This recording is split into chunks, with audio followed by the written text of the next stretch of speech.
Tonight on Bridge City News, Lethbridge police are dealing with another attempted child abduction. We have the details. Canadians gave Justin Trudeau and the Liberals a minority government last night. We have reaction from party leaders and some of our local candidates. And it's flu season. Once again, the AHS is recommending people get their flu shots as immunization clinics are now open. Your nation,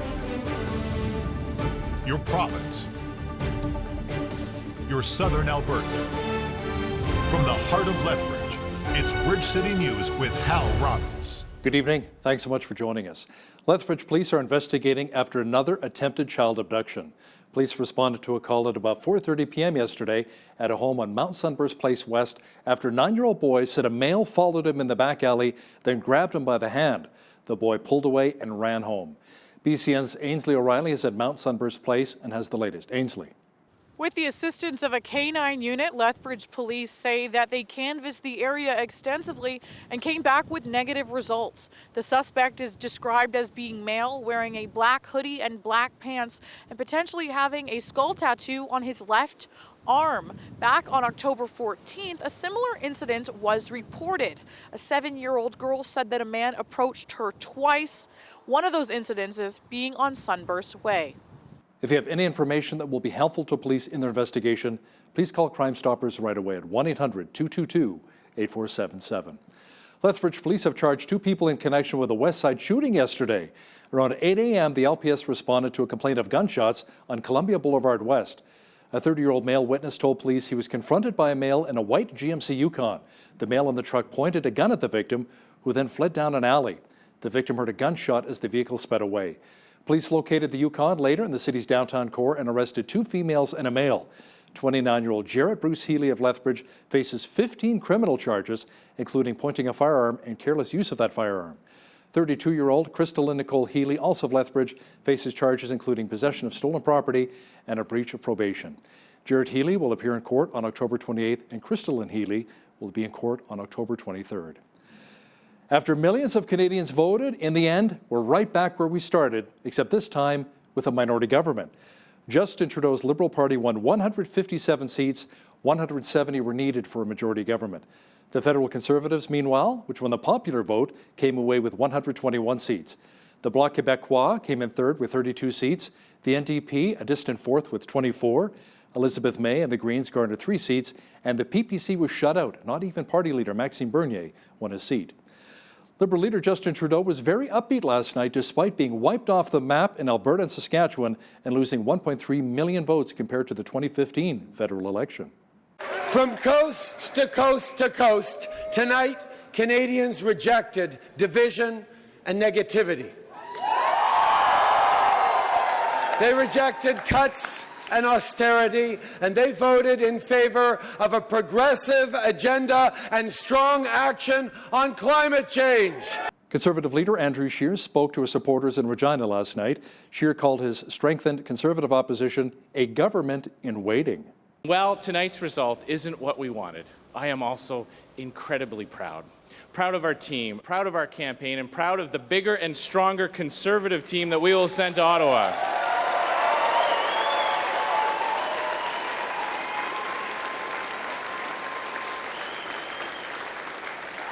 Now, there are still a number of really close races, so we don't know for sure how many more Conservatives Canadians will send to Ottawa tonight. But what we do know is that after the 2015 election, when Justin Trudeau looked unstoppable, when all the pundits and experts said it was the beginning of another Trudeau dynasty, that he would have 8 or even 12 years in power. But tonight, Conservatives have put Justin Trudeau on notice. And Mr. Trudeau, when your government falls, Conservatives will be ready and we will win. Meanwhile, NDP leader Jagmeet Singh is vowing his party will play a constructive role in the new parliament. In his speech, Singh says the real winners last night were Canadians. We're going to make sure that the energy that we built over this campaign, the excitement that we built, and the focus that we put on people's struggles continues, and so that we can play a constructive and positive role in the new parliament that Canadians have chosen.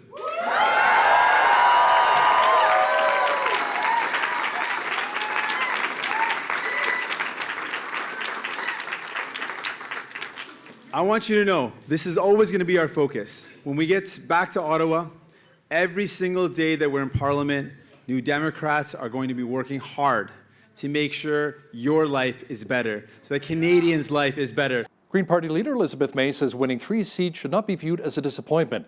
She said her party was expecting to do better, but the campaign was met with difficult challenges from the NDP, who she says resorted to what she called smear tactics. Seeing our numbers go down directly, I mean, I think there's no doubt that the NDP spent hundreds of thousands of dollars on literature, came into my mailbox, it was on radio all the time.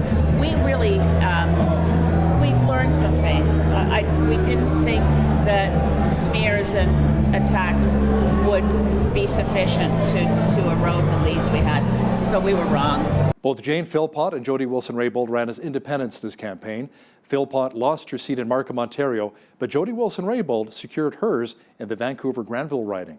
Tonight, we accomplished together something extraordinary. We accomplished showing Ottawa, showing our political process that independent, strong voices matter and that we can do politics differently. The voter turnout in Lethbridge was close to 72% last night. The incumbent Conservative Rachel Harder won her seat by a landslide. Here are the final numbers from Lethbridge.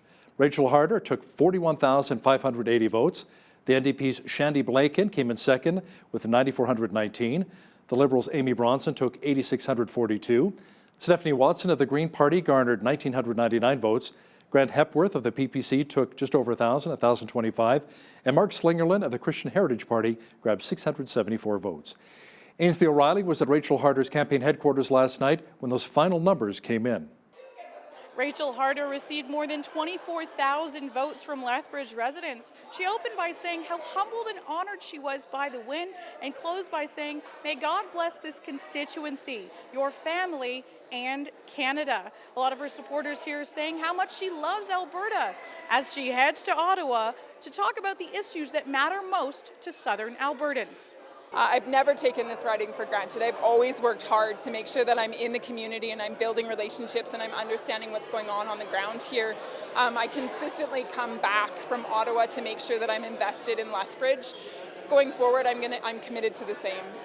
Our priority will continue to be to hold the Liberals to account, to make sure that we're standing up on behalf of Canadians, making sure that our economy stays strong, making sure that we're holding the government accountable for building positive relationship on the world stage, making sure that we're building major infrastructure projects that are going to help further our economy, making sure that that we're standing up for families, for the taxpayer, making sure that money is spent well. It's not okay that we're taking on the load of deficit that we are. It's not. It's not okay for this current generation, and it's certainly not okay for the next generation that inherits that. Lethbridge Liberal candidate Amy Bronson, who many viewed as Harder's biggest competition, came in third last night behind Shandy Blakin of the NDP. Bronson told BCN's Loris Alexander she was grateful that her party won a minority government, even though she herself did not win a seat in Ottawa. The number one thing that's on my mind after this election is the stories of the people that I heard. And really the stories that rise to the top are impacts of the opioid crisis. And I will be thinking very much in the coming days about how I can best contribute my voice and what we've accomplished and what I've learned to providing resources or whatever I can on the opioid crisis here in Lethbridge, and thinking about that nationally, because it is a conversation I wanted to hear more about from candidates here, as well as more about at the national level. In the Medicine Hat, Cardston Warner riding, the incumbent Glenn Motts of the Conservatives is going back to our nation's capital after winning his riding with over 40,000 votes. With the Liberal minority comes more calls for Alberta separation. The group, calling itself Wexit Alberta, now has over 50,000 followers on its Facebook account. We recently spoke to the group's leader, Peter Downing in Calgary. He says there's a lot of momentum toward Alberta separation, now more than ever. Not to take the separatist movement lightly. And from speaking from conservative grassroots, blue collar and conservatives, educated professionals from all walks across industry, whether it be energy, agriculture, healthcare, law, finance, they're saying the same thing, is that I'm a proud Canadian. They're saying they're proud Canadians right now. We will not live through another 4 years of Justin Trudeau. We're not tolerating that, and we are going to explore every option available for us right now. More than 1 million elementary and secondary school students took part in Student Vote Canada 2019, coinciding with the 2019 federal election. The results came in from the vote, and the Liberal Party took 22.3% of the popular vote, winning 110 seats along the way to form a minority government. The NDP came in second with 24.8% of the popular vote with 99 seats. The Tories took 25.1% with 94 seats. The Green Party 18.2% of the vote with 28 seats. And the Bloc Québécois took 1.3% and 9 seats. According to the student vote results, the PPC were not even a factor. The federal party leaders, with the Liberals, Tories and NDP, all won their seats, but surprisingly, the Bloc's Yves-François Blanchet did not. A TB rights transfer ceremony at Chinook Regional Hospital took place earlier today to build on the important relationship between Indigenous people and Alberta Health Services.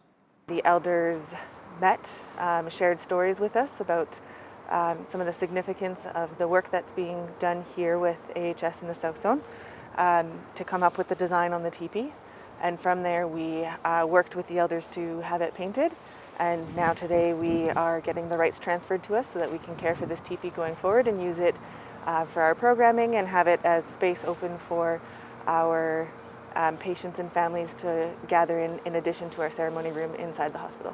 One of the reasons why it's so important that we have this teepee is it's going to help our a lot of our Indigenous people that come to the hospital, and not only our Indigenous but our non-Indigenous, and that goes to all our colleagues too, because some of the times our patients go through a very difficult time, and it's a part of their healing process too.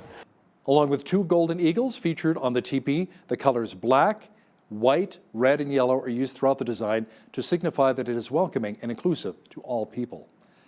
According to Alberta Health Services, the province saw nearly 7,700 cases of confirmed influenza. Now, as of Monday, you can get your flu shot in Lethbridge. The vaccination is free to anyone who lives and works in the province. BCN's Ainsley O'Reilly got her flu shot today and spoke with the AHS about the importance of immunization. It's flu season, which means it's flu shot season.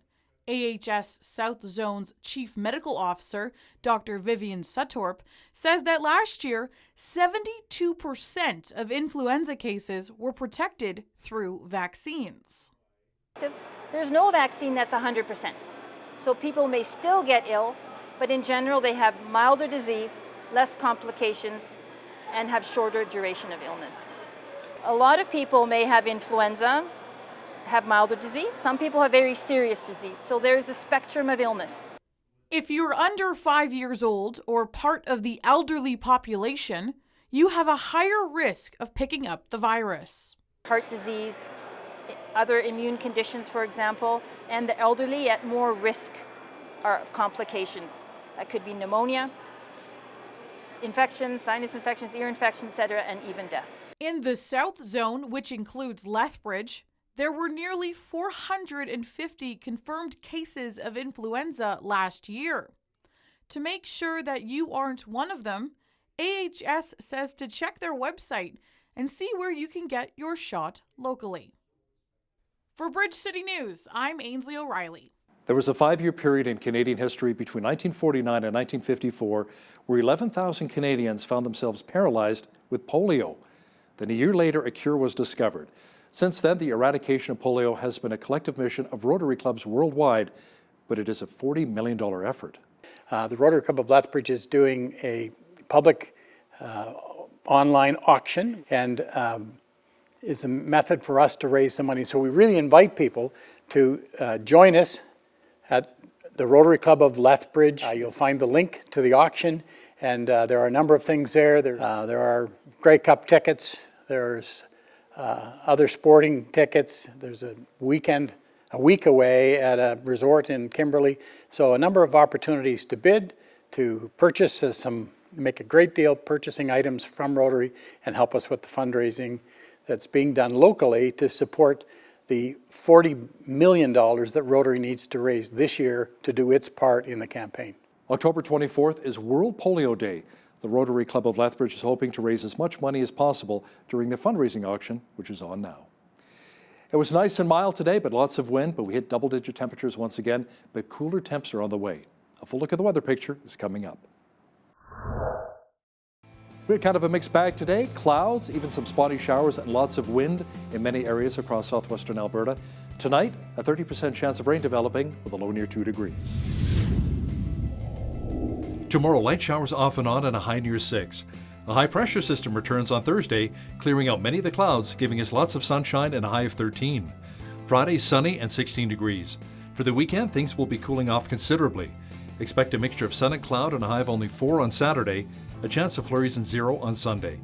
Monday, mainly cloudy and a high again near 0. Looking at the almanac, the average high for this time of year is 13 degrees and an average low of -1. The highest temperature on this date was recorded in 1999 at 25 degrees, and the record low was -13 in 1951. Sunrise was at 8:03, sunset at 6:28. Let's see how tomorrow's shaping up across the country now. Victoria will be mainly sunny and a high of 11. Vancouver will be mostly cloudy and 12. Partly cloudy and 6 degrees for Calgary on Wednesday. A chance of rain mixed with snow and a high of only 4 in Edmonton. Overcast and 3 degrees for both Regina and Saskatoon. Cloudy and 2 degrees for Winnipeg tomorrow. Expect clouds mixed with sun and a high of 12 for Toronto. Mostly cloudy and 11 for Ottawa on Wednesday. Montreal should receive some rain and a high near 14 tomorrow. In the Maritimes, expect heavy rain and a high of 13 in Fredericton, New Brunswick. Thunder showers and 14 degrees for Halifax, Nova Scotia. Rain and 12 for Charlottetown, PEI. And in St. John's, Newfoundland, expect periods of drizzle and a high near 9 degrees for tomorrow. A day after the federal election, Husky Energy announced that it is laying off more staff from its downtown Calgary location. Dozens of workers were given their walking papers earlier today. Some who were let go were escorted into cabs waiting outside of the company's headquarters. Husky Energy would not share the numbers of jobs affected, but reports say it could be in the hundreds. The company said in a statement that it has been taking steps to better align the organization and workforce with our capital plan and strategy. Husky Energy is expected to announce its third quarter earnings on Thursday. The Bank of Canada's latest Business Outlook survey finds sales expectations across the country have been mostly positive, except in the prairies. The differences between the West and Central Canada has grown even more pronounced. The overall balance of opinion on hiring intentions came in below the historical average due to weakness in the energy-producing regions, while businesses in BC and Central Canada have plans to add jobs. Scotiabank is pushing back this week's planned investor event in Santiago, Chile, early next year because of violent protests in the capital. At least 11 people have died in protests which began last week. A lot of the protests have stemmed from an increase in subway fares, which deteriorated into widespread looting. Chile's president has since declared a state of emergency and says the country is at war. This is Small Business Week in Canada, a chance to celebrate entrepreneurs across the country. What continues to positively affect the economic viability of Canada are people who choose to start and maintain businesses in their communities like Lethbridge.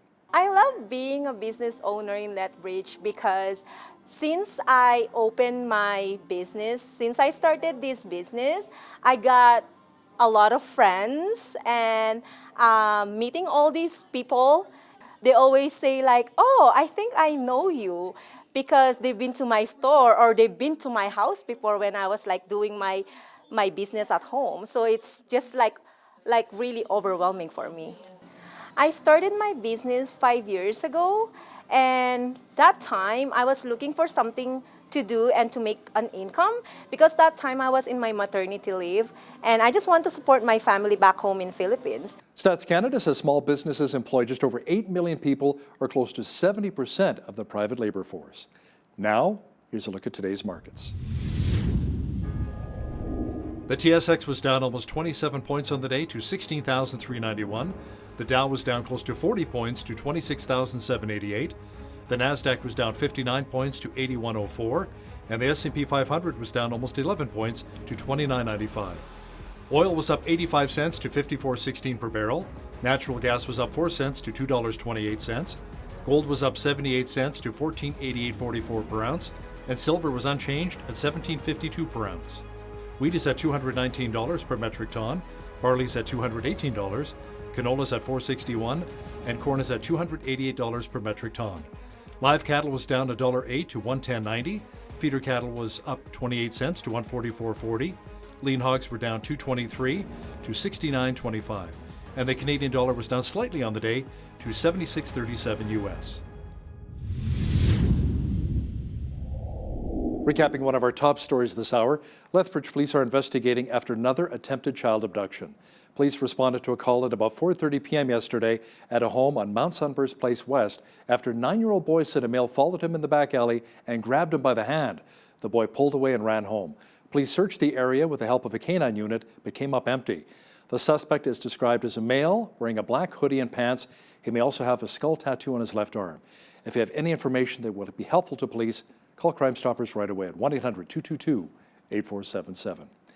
Being married 20, 30, 40, or even 50 years is quite an accomplishment, and it takes a lot of work. Up next, we chat with the senior pastor of My Victory Church in Lethbridge, Kelly Stickle, about some of the keys to a successful marriage. That interview is coming up. But first, here's a look what's happening in and around your community. Here's your Bridge City News community calendar. Family Center's Parent Advisory Council and Exhibition Park invite you to come to the 5th-tastic Boo Bash on Saturday, October 26th from 1 to 4 p.m. at Exhibition Park West Pavilion. Come with your family dressed up in your best costume and enjoy crafts, games, a bouncy castle, photo booth, and so much more. There's no admission charges or parking fees. For more information, visit famcenter.ca. Pitcher Butte Trinity United Church is holding its annual Fall Beef Supper fundraiser on Sunday, October 27th from 5 to 7 p.m. at the Pitcher Butte Community Center. Dine in or take out. Tickets are $20 and are available at the door. To purchase your tickets in advance, visit the Pitcher Butte Municipal Library. Men young and old alike are invited to come join the Lethbridge Christian Men's Choir. Practices are held every Thursday from 7:30 to 9 p.m. at Trinity Reformed Church. The choir practices are in preparation for Christmas and spring concerts, as well as occasional performances at the hospital and seniors' homes. For more information, call 403-328-7985. And that's your Bridge City News community calendar. Marriage. It is usually glorious the first year during the honeymoon phase, but can be a little bit more tough sledding at times down the road. What are some of the keys to a successful marriage? To discuss this more in detail is Pastor Kelly Stickle, lead pastor for My Victory Church in Lethbridge. Welcome back to BCN, Pastor Kelly. It's great to be with you, Hal. Okay, let's talk about sometimes how the spark fades in a marriage. Sometimes, as guys, we don't really notice the signs. Why do you think that is? Where the women do? Yeah, it's true. The women, a lot of the studies show that the women are the first to notice that something's not right. In fact, when most counselors survey out of 10, how would you rate your marriage? They say the average response is that women will rate their marriage 4 points lower. That's the average, 4 points lower than their husbands do. And that's because, men and women, this is a news flash for everybody, but are quite different. And women... Well, men are from Mars, women are from Venus. Yes. We figured that out long ago. We're quite different. Women are... Their value is they value highest security. And so because they value security, they want that kind of interdependence. Where men value significance, because they value significance, they are more independent. And so in women, women want this interaction. They want, feedback back and forth. They want interdependence in the relationship. They're more dependent on the relationship. That where men are naturally more independent. And so typically, this is why there's a big difference, because women are more, and guys are kind of oblivious to this whole thing. We're happy. We got fed. We got our laundry done. Everything's good. We're typically more satisfied that way, and we aren't the first to pick up on something not going as well. So, Pastor, how important is that emotional connection with our spouse? It's vital. It's very, very important. I think a lot of times, again, us guys, we want to be, because we value on significance, we want the more practical stuff, less emotional stuff, and generally less emotional. But it's important in our relationships to be aware of the emotions of everything, but at the same time not be completely dependent on emotions, because emotions are fickle. They come and they go. They're up and they're down, and so it's important to value that emotions and to pay attention to the emotions, but not to be dependent on them. It's important to keep it maybe at an even keel for consistency. I think, I think there's wisdom in that, but at the same time, yeah, it's okay to flow with the emotions and to create the spark and generate the spark and have the ups and make sure that we're not too high with the highs and too low with the lows. But you don't want to be, even keeled. It can get boring pretty quickly too. So you don't want to get too even keeled, I don't think. So what happens when the spark is gone and you want to recreate some of that magic from earlier on in the marriage? What does a couple need to do?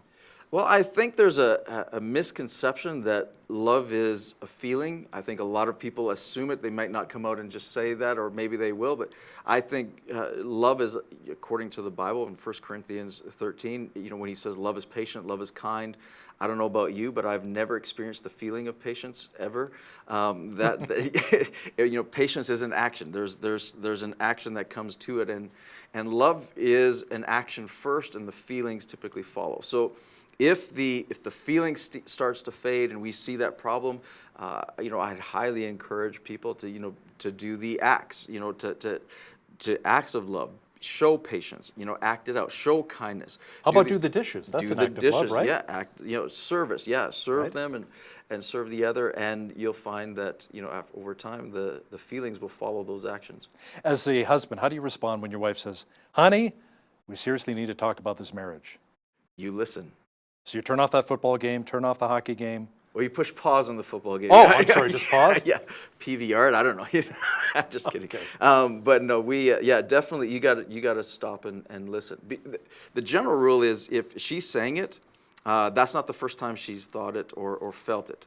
And if she's saying it now, she's come out and done that and been bold enough to speak it out, it's probably something that she's pondered for a while. So, husbands, pay attention. It's vital and listen to what she has to say, and don't overreact or don't dismiss what's going on. Pay attention, listen to what's going on, listen past what's just the emotion at the time or just the words at the time, and going, okay, is there something I can do? Is there something I can help? And what do I need to change, and be willing to change. So if it's a concern to our wife or spouse, it should really be of concern to us as men, right? It has to be. If it's a concern to her, it has to be a concern to us for sure. How about communication? How vital is that to a successful marriage?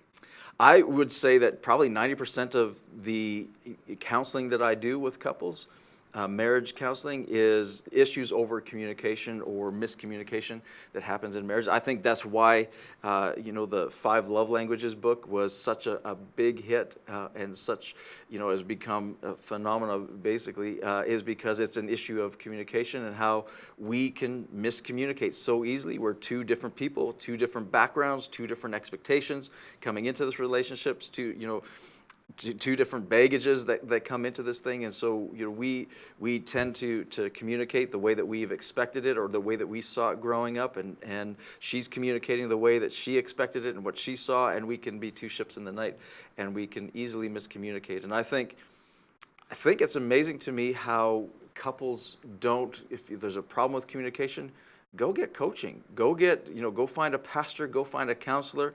Go get coaching. The best, athletes have trainers and coaches. Even the professionals have personal coaches and personal trainers. They're the best, and yet they still need coaching. So in our marriages, it's the most important relationship, in life, and so we should get coaching, and if we need help in coaching and communication, that's probably the best place to go. A lot of times, Pastor Kelly, in marriages, people get very busy with the kids, taking them to piano, to hockey, drama class, whatever, right? French horn lessons, and sometimes the marriage suffers as a result. So where do we draw that line, making sure we always make time for our spouse? Maybe go on date nights. Yes, that's a great example. Is you have to schedule, date nights or time alone. It's security for the kids. We put the kids first, but that creates insecurity in the kids. Because they want to see if there's security between mom and dad, that's going to create security in them as well. And so they like it when they see us making a priority of one another. So it's really vital. Again, putting the action. I think scheduling a date night, or a date day, or a date breakfast, or something on a weekly basis, and saying you're the priority, this relationship's the priority is vital. How important is it when you get into a conversation which sometimes escalates into an argument in front of the kids, that we make sure we don't put down the other spouse, that we support and lift up the other spouse, and not maybe disagree and argue with them in front of the children, maybe take them aside, his or her, like spouse, and speaking privately, not in front of the children. How important is that to a healthy marriage? It's very important, and when couples are together, I always encourage them, don't fight or don't escalate the fight in front of the kids. I think it's okay sometimes to disagree in front of the kids because you show kids how to interact and how to disagree with problem honor, solve, and right? problem solve and with honor and respect. But if it's escalating, general rules, don't fight in front of the kids. And then I really encourage those, people who are separated. Man, it's very important, hugely important, that you don't put down your spouse to the kids or in front of the kids, or don't talk disrespectfully about your spouse. The kids, to sway the kids, to make the kids on your side, because inevitably it's going to come back and bite you really, really hard. And the kids, that's meant to the kids, that's mom, that's dad, and they'll hold the resentment against you if you do that, if you disrespect the other. I grew up in a broken home where my parents were divorced when I was 6, and I got to tell you, my mother and father played me against each parent, and it was hard to do. It's really hard. It was really difficult as a child. Like, what do I believe? My mother slamming my father slamming my mother? Like, who do I believe? Who's right here?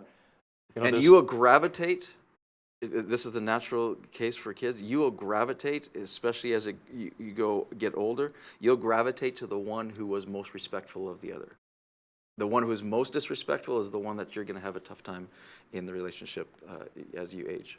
So, Pastor Kelly, R-E-S-P-C-T, the Aretha Franklin classic song. How important is that in a successful marriage? It is vital, especially, I love what Paul said in the book of Ephesians, right? Because he instructed, husbands, love your wives. So he said, you've got to cherish and love your wife. That's creating security. But then he says, wives, respect your husbands. He never told the wives to love their husbands. He says, wives, respect your husbands. And men crave that respect. If you poll most men, they'd say, would you prefer to be respected or to be loved? Most men would actually say they would prefer to be respected. And so respect is vital in a marriage, especially for a wife to a husband. Husbands need to respect their wives as well, but it's better to love and to cherish her and to make her feel secure. But respect is vital. How we talk to one another, how we treat one another, how we elevate the other one. Yeah, it's vital. How about teaching husbands how to become more sensitive to a woman's needs? Because a lot of times as guys, we can be very insensitive. We don't realize we're insensitive. Yeah. It's like, don't worry about it, it's fine, it'll go, or even sometimes too, as guys, we want to solve problems.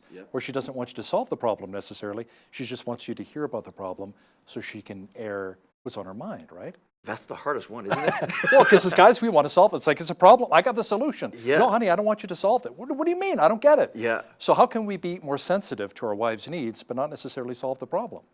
Man, I do self-talk all the time. When my wife's talking, I'm going, okay. Because naturally built inside of us, all of us guys, is to fix. We want to fix. If something's broken, we want to fix. Absolutely. If she's broken, we want to fix. If she has a problem, we want to fix. The kids are broken, we got to fix it. Yeah, we got to fix it. Right. And that's not what she wants. She sometimes just wants an ear to hear and to listen. And so there's many times where, as guys, you have to remember going, okay, no, I don't need to fix this. I just need to listen. And that's hard, isn't it? Being a sounding board, right? Yeah. I'm glad you brought that up. Hearing and listening. What is the big difference? Sometimes she says, you heard me, but you weren't listening to me. Yeah. The listening is, I think, you've got to be able to hear her heart and listen to the words. And so there's to what she's saying. And it's hard sometimes as guys because we're in fix-it mode. And so our mind is typically going to the answer and she's not even done explaining the problem. And so one of the tips and tricks that I teach and use myself is active listening. So I say when someone's asking you a question or when someone's telling you something, use active listening and repeat back. So what I hear you saying is, and repeat back, and then allow her to respond to that. If she says, no, that's not what I meant at all. Oh, okay, then now, okay, so what are you saying? You allow her to explain it again. So what you're saying is this. And by using active listening, it's very respectful for her because she knows that you're listening. And it really helps you get to the heart and be able to hear what the heart of the issue is. Now, you authored a book called Mindcraft, which deals with our mindsets. Do we need to change the way we really think about our other half? Yes, absolutely. How so? Well, that book is based on Proverbs 4:23, which says, Solomon says, above all else, guard your heart, for out of it flows the issues of life. So if we were to take that and apply that to our marriage, above all else, let's guard our heart of the marriage. Let's guard the culture of our marriage. Let's guard that everything is going to flow out of that. We're going to, how we feel, how we respond, how happy we are. All of that's going to flow out of that and paying attention to that. So we need to change and to pay attention to the heart of the matter and change the heart of the matter and make sure that we're constantly growing and learning. And I think it's vital in that one is renewing our minds in our marriage means I've got to read a book once in a while on marriage. I need to grow myself and improve my thinking on how I can be better as a husband and how we can make a better marriage and create a better culture and get coaching once in a while. We call it counseling, but we as guys don't want to go to counseling because we think there's a problem. But we look at a counselor not so much as a counselor, but as a coach and going to tweak me a little bit on our communication, tweak us a little bit on our thinking, and renew our minds that way. And so, we need to renew our minds. And how about some mentors? Maybe a couple that's been married for 50 or 60 years. Yes. Ask them the keys to their successful marriage. Yeah. What worked for them and maybe what didn't work for them. Yes, absolutely. Right? You're celebrating an anniversary coming up, right? 29 years. 29 years, yeah. So that is, those accomplishments, that it's rare and more rare today. And so, if something's worked, let's listen and hear and more than just a lot of times, guys, I don't know, we just stuck it out. Well, there's something deeper there. Well, why did you stick it out? Did you have any hard times? Yeah. Never went to bed angry. Yeah, never went to bed angry, yeah. Right, that's key as well. Yeah. How about when we want to become critical of our other half? Not with the kids around, but just one-on-one. Maybe some of their bad habits are finally getting to us after a while. You left the toilet seat lid up again. Mm-hmm. Isn't that the 11th commandment? Remember that toilet seat lid and keep it down, right? But sometimes as guys we forget. So we get critical of each other, of spouses. So how do we make sure we step back, look at the big picture? Is this going to be helpful to my marriage? Right. How do we do that? I think there's how we confront, and there's the skills and that we can learn. And I've read some amazing books on how to confront with excellence, how to confront with honor. And one of the things they say is in a conversation that you feel safe, you can talk about anything. And so create an element of safety in those confrontations. So when you confront and saying, okay, toilet seat, say, you always leave the toilet seat. Well, there's a couple things I violated in that one statement. You always leave the toilet seat up, or you always leave it down. There's a couple things. When I start a sentence with you, immediately you're going to feel defensive. The walls go up? The walls go up. I'm going to fight or flight. So because I feel unsafe, I'm going to fight and push back and defend, or I'm going to shut down and flight or run away from that. So instead of doing that, say, you can lead the same conversation with "I feel," and if you start the conversation with "Hey, I feel this way when you do this," or when this happens, and if I feel this, then it creates safety. We can talk about the same thing, but we still created a realm of safety, and we did the same thing. We confronted, we were critical, but we did it with respect. One more thing I wanted to ask you, showing an act of love. How about the husband taking care of the children so the wife can go out with the girls for a girls' night out? Maybe go to a movie for dinner with the girlfriends? Yes. Would that help too, do you think? That would help, and it's not babysitting, it's your kids. That's right. Yeah, you're just fathering. Yeah, it's a part of what we do, absolutely, and it's honoring to her. I don't know if you've ever done this where your wife's gone away for a weekend or a week at a time and you got the kids alone. We learn a lot to going, okay, this is a serious job she has to do. It's an exhausting job. Plus you get an opportunity to bond with your children, right? Plus you get an opportunity to bond with your children. So yeah, give her an opportunity to do that for sure. Kelly Stickle, lead pastor with My Victory Church here in Lethbridge. Thanks a lot for joining me again on Bridge City News. Yeah, thanks, Hal.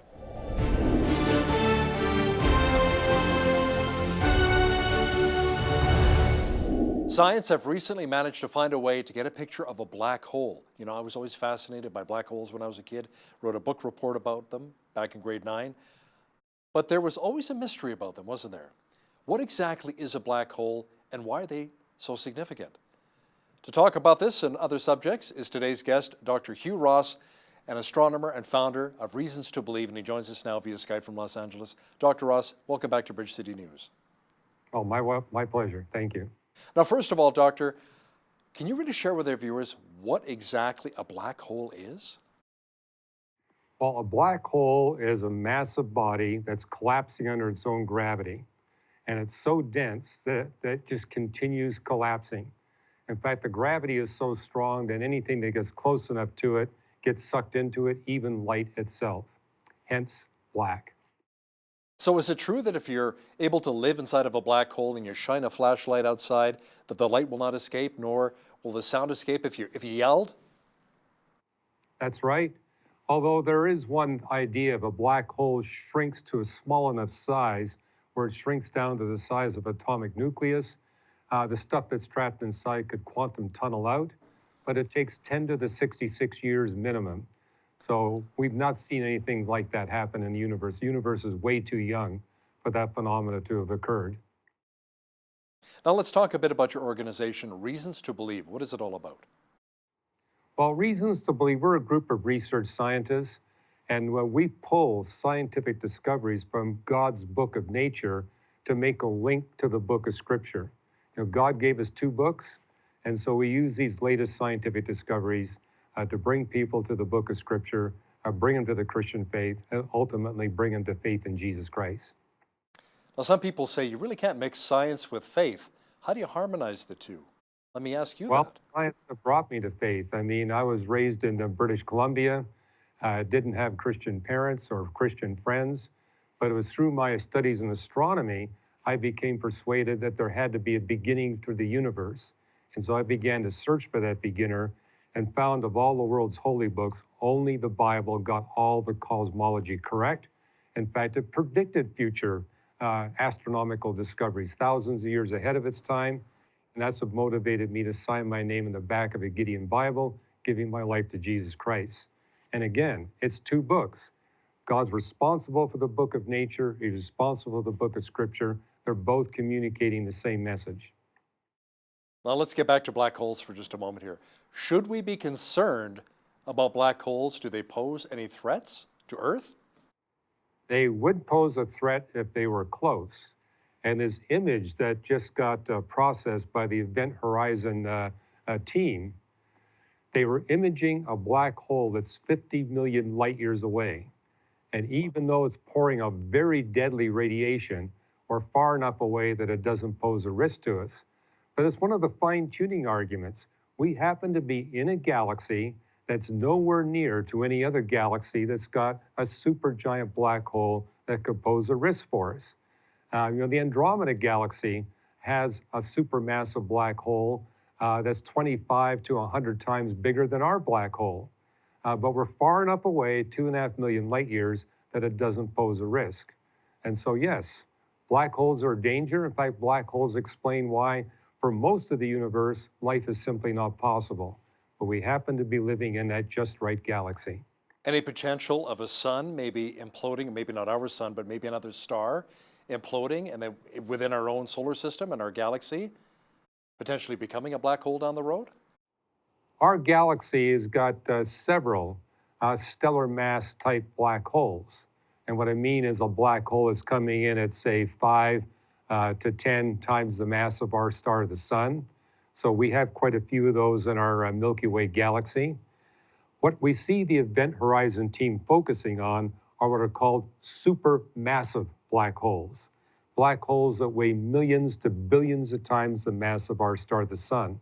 And these exist at the center of galaxies. Our own Milky Way galaxy is a supermassive black hole. Matter of fact, the team, that will probably be the next image they release, will be of the black hole at the center of our galaxy. Now, what's fortunate for the 2 of us is that the black hole at the center of our Milky Way galaxy only weighs 4 million times the mass of our star, the sun. And we happen to be 26,000 light years away. And so because it's a small supermassive black hole, and because we're that far away, it poses no risk to life here on planet Earth. But yeah, we were orbiting any closer to the center of our galaxy, we'd be in big trouble. So how were scientists able to actually capture a picture of that black hole 50 million light years away? How was that done? Well, the event horizon is really tiny. We're talking something that's a few times the size of our solar system, 50 million light years away. So the only way you can image these black holes is with extremely high resolution telescopes. And what astronomers have done is they've linked together radio telescopes all across the planet and basically have simulated the resolution power of a telescope that's 5,000 to 6,000 miles across.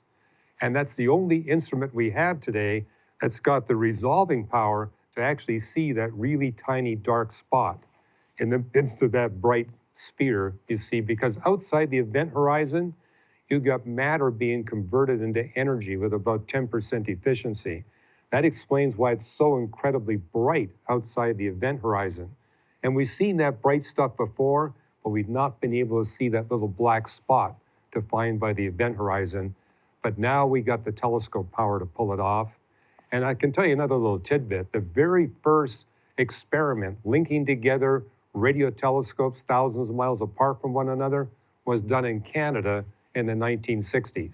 So the technique actually originated with a radio telescope in Penticton, British Columbia, and one in Algonquin Park, Ontario. But now that's been exploited to involve radio telescopes all over the world. Back in the 1960s, that's pretty impressive. You know, the picture, I mean, we had it on Bridge City News as well, did not actually seem that impressive, though, of that black hole. So why all of the excitement? Because it's the first time we actually captured a picture of one? It's the first time we've actually seen that little central black spot that's defined by the event horizon. And yeah, the team has released the first image they've been able to pull off as a remarkable success. But their goal is to come up with much higher resolution images of these supermassive black holes, not only in that M87 galaxy 50 million light years away, they're especially interested in getting an image of the supermassive black hole in our Milky Way galaxy. And where we get the payoff, if we can get high resolution images, we'll be able to tell something about the integration of quantum mechanics and gravity, what's referred to in astrophysics as quantum gravity physics. And this is one tool to be able to penetrate and see what's going on in the quantum gravity era of the history of the universe, is getting really high precision images. And that will tell us whether or not the space-time theorems hold all the way back to the very beginning of the universe. And as a Christian, I'm excited about this because that would give us definitive proof that a God beyond space and time created the entire universe. So yeah, I'm really excited about what's going to be coming out from future images. You know, for just a moment there, I felt like I was in an episode of The Big Bang Theory, and I was one of the characters, Kuthar and maybe Dr. Sheldon Cooper. I understand that Einstein's theory of relativity predicted black holes like this. Tell me more about that. Well, it wasn't Einstein himself, but people who took his theory of general relativity and basically determined that it leads to the conclusion that you're going to get bodies massive enough that they're going to be able to collapse under their own gravity, where radiation is not going to be able to stop the collapse. And so that was discovered back in 1939. And actually a Canadian physicist was involved with Oppenheimer in publishing the first paper that predicted there would be neutron stars and black holes. And so we've known about these for a long time, but now we're actually seeing these black holes. And that's what's so exciting to the astrophysical community. So, Dr. Ross, the mass of the black hole, 6.5 billion times as much as the sun. I mean, that's pretty big. How are they able to actually measure the mass of something that far away? Well, they do it using Newtonian mechanics. It was Isaac Newton who kind of laid out the idea that if you can measure the orbit of a body going about a really massive body, knowing the distance between the body, the orbiting body and the massive body and the speed with which it goes, you get the mass of the body. So it's just straight Newtonian physics. Providing you've got measurements of stars orbiting that supermassive black hole or the gas that's orbiting about it, that will give you the mass. And actually this image gave us an independent measurement of the mass of that black hole, but it was consistent with the measurements we already had. So yeah, it is really 6.5 billion times the mass of our star, the sun. And by the same token, we know that the mass of the one in our Milky Way galaxy is 4.02 million times the mass of our star, the sun. Because we can measure the orbits with much higher precision in our galaxy, we get a more accurate measurement of that mass. And you know, I've actually written about this in my book, The Creator and the Cosmos, the 4th edition. It came out a few months ago, and we predicted that these discoveries would be made, and it's actually going to lead to more secure evidence from a Christian perspective that the God of the Bible created everything, and we're giving that chapter away for free. reasons.org/Ross. So if anybody wants to go into the details and see the papers, reasons.org/Ross. Intelligent design. Dr. Ross, now that they've captured the first ever photo of the black hole, what is the next big step for astronomers? The next big step is to get many more images, not just of this black hole, but of other black holes in the centers of galaxies.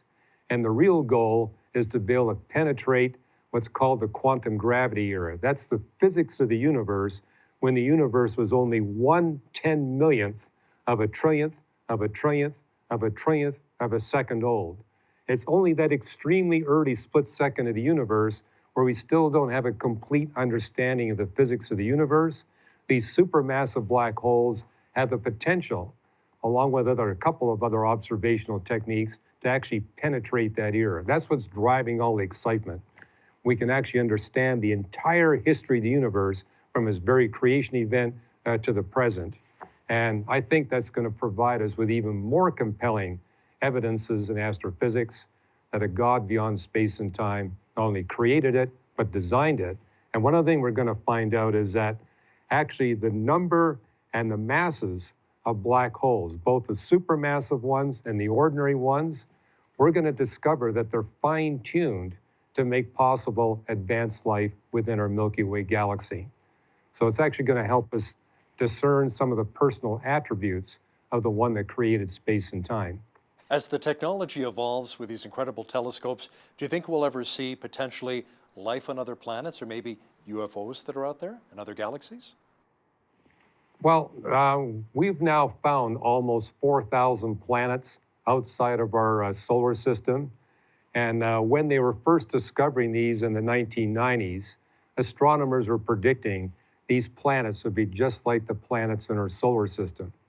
What they found is none of them are like any of the planets in our solar system. And this led to the discovery that every planet in our solar system is especially fine-tuned design to make possible advanced life here on planet Earth. So when our family celebrates Thanksgiving, we thank God not only for our planet Earth, we thank God for Mercury, Venus, Neptune, Uranus. We celebrate all of them because we realize if they weren't exactly the way they were, there'd be no Thanksgiving dinner on the table. And so it's actually revealed just how marvelously and uniquely designed. I can tell you this, everywhere we astronomers look outside of our solar system, we see conditions that are extremely hostile to the possibility of advanced life, which means we better take care of our planet Earth. There's nowhere else to go. You know, sometimes that blows my mind as well when reading God's Word. And I mean, we have billions upon billions of planets out there, but only one, as far as we know, has life. And God made that right here on Earth. So in the end, how does this continue to remind us that the heavens declare the glory of God? Well, you made that comment about the billions. There's actually 50 billion trillion stars and about that many planets as well in the universe. What we now know make the universe slightly bigger than what we see, no possibility for life. Make it slightly smaller, no possibility for life. The universe has to be exactly the size and mass and the age that it is in order for us to be having this conversation today. The entire heavens declare the glory of God. As it says in Psalm 96, it also declares his righteousness. As we look out into the universe, we see there's not only a God that created it all, it's a God that's got a plan for us human beings that's going to live beyond the existence of the universe itself. Amen. He's got our backs as well. Dr. Hugh Ross, an astronomer and founder of Reasons to Believe, thanks so much for joining me today from Los Angeles. You're very welcome. On behalf of all of us here at BCN, I'm Hal Roberts. God bless and have a great night.